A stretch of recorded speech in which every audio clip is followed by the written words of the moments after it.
Bahkan saya menantang sejumlah anggota dewan dan sejumlah menteri duduk bareng sama gue sendirian.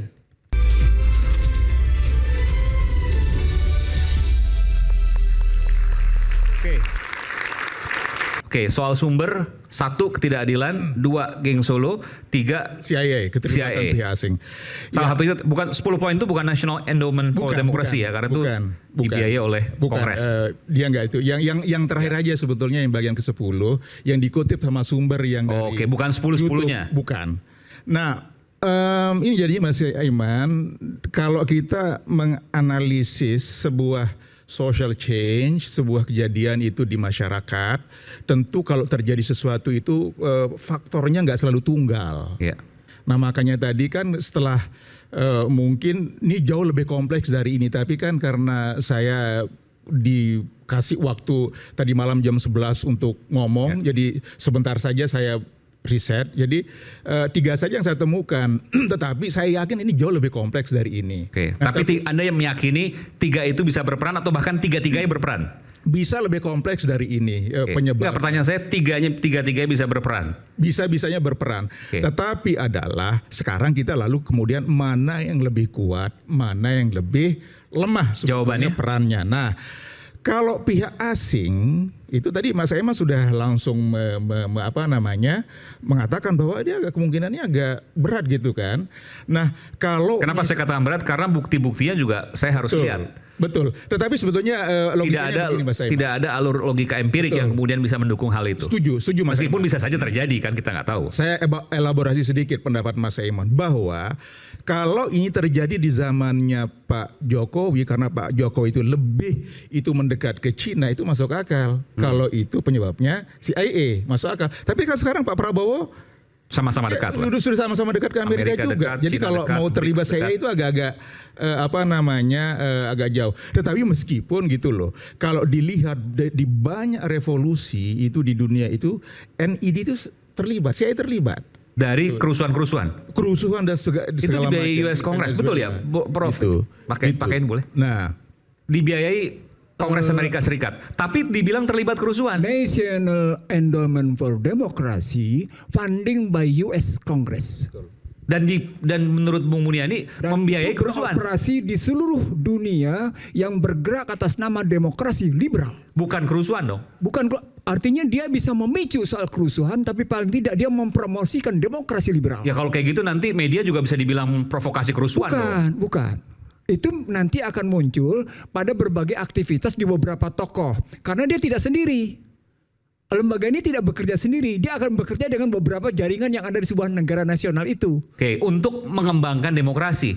Untuk mengembangkan demokrasi liberal. Sama, ya apapun bahasanya ya, mengembangkan demokrasi. Liberal. Media kan juga mengembangkan demokrasi. Seperti acara ini kan mengembangkan demokrasi. Aiman, yang digagas oleh National Security Strategy of US 17 September 2002 adalah demokrasi liberal. Indonesia sejak 2004 hingga hari ini menerapkan demokrasi liberal. New National Endowment for Democracy yang dibiayai oleh US Congress dalam rangka itu hingga hari ini. Dan itu negatif? Tergantung Anda memandangnya. Kalau liberal ternyata membuat kerusuhan di mana-mana. Anda melihat bahwa hari ini Indonesia menganut demokrasi liberal? Seluruh dunia yang menganut demokrasi liberal pasti gaduh. Ulang, seluruh dunia yang menganut demokrasi liberal pasti gaduh. Dan sebentar. Dan karena itu pidato Obama di Kairo 9 Juni 2009 berjudul The New Beginning minta maaf karena memaksakan demokrasi liberal di seluruh dunia. Dan Anda melihat Indonesia saat ini adalah demokrasi liberal? Demokrasi liberal.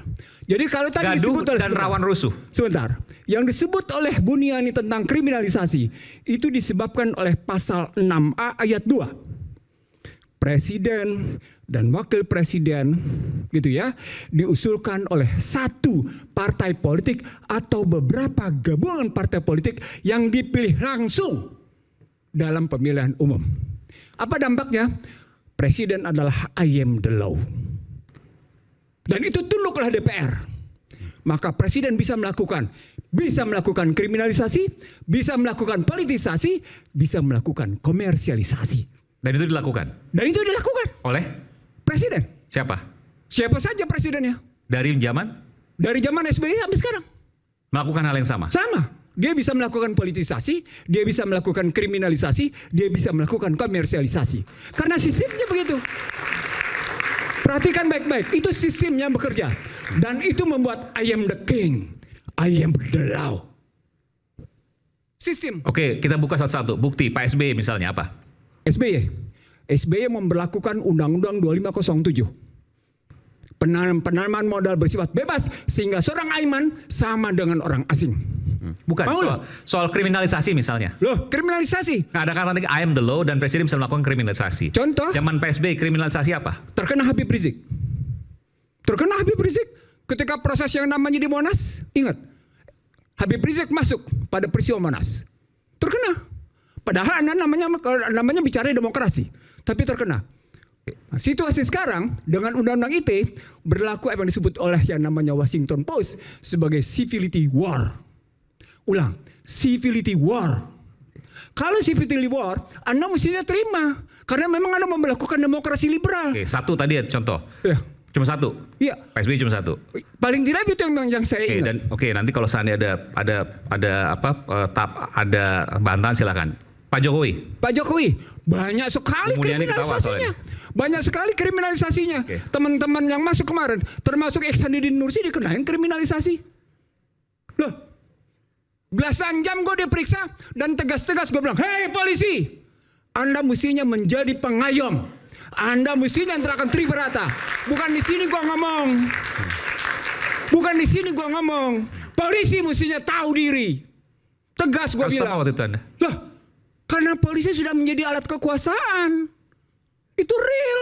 Karena tadi pasal 6 ayat 2. Jadi kasus kemarin sesungguhnya, kalau mau fair-fairan, terjadi persaingan tidak sehat antara TNI dan Polri. Saya buka sama semua Anda. Pengalaman pribadi saya buka. Ya. Satu hari saya menjadi salah satu pembahas di seminar PT IKA untuk para bintang 1. Pembicara Sri Mulyani, Agus Limatowalyo. Apa kata Sri Mulyani? Saya naikin anggaran Anda. Saat itu kemudian orang tidak pernah berpikir bahwa tidak fair antara anggaran TNI dengan Polri. Apa sambutannya? Wah, tepuk tangan luar biasa. What's the point? Tidak fair kan? Tidak adil kan?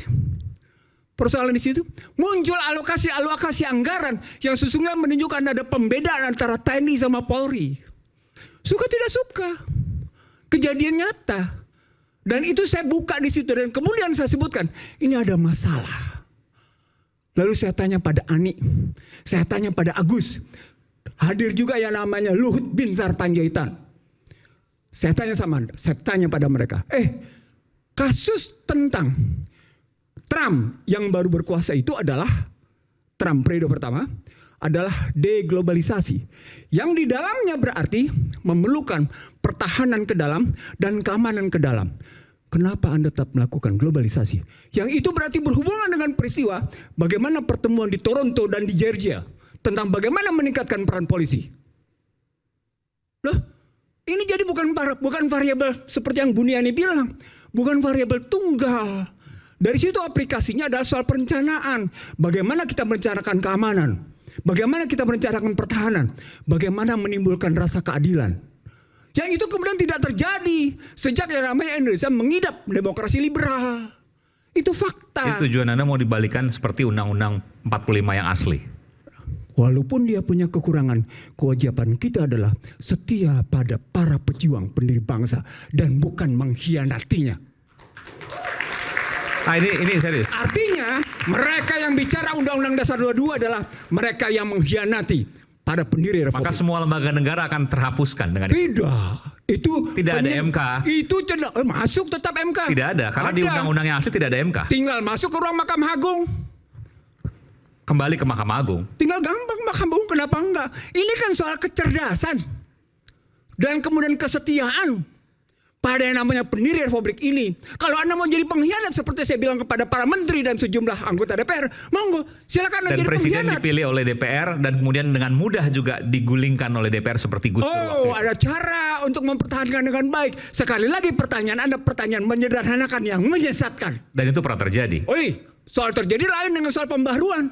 Gak bisa kita lihat ke belakang tanpa memikir pembaharuan. Lagi-lagi soal kecerdasan dan kejernihan hati. Oke, apa yang Anda Aiman. bayangkan dengan itu? Oh iya, Apa saya yang bisa menahan soal melakukan. itu? Saya melakukan, makanya saya berani ngomong kayak gini. Oke. Bahkan saya menantang sejumlah anggota dewan dan sejumlah menteri duduk bareng sama gua sendirian. Ulang, gua sendirian.